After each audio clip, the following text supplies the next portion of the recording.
In today's tutorial, I'm going to show you guys how to enable and turn on the filter key feature on your Acer laptop, desktop computer, or tablet device. So this should hopefully be a pretty straightforward process here, guys. And without further ado, let's go ahead and jump straight into it. So all you have to do is open up the search menu and search for settings. Best result, you come back with settings here. Go ahead and open that up.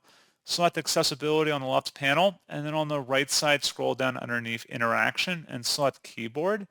And then there should be a filter key section in here. Just click inside the oval one time and toggle this to the on position. And then as you select the filter key category, you'll see additional options you can customize in here. So pretty straightforward process on that, guys. And as always, thank you for watching. Do hope that was able to help you out. And I do look forward to catching you all in the next tutorial. Goodbye.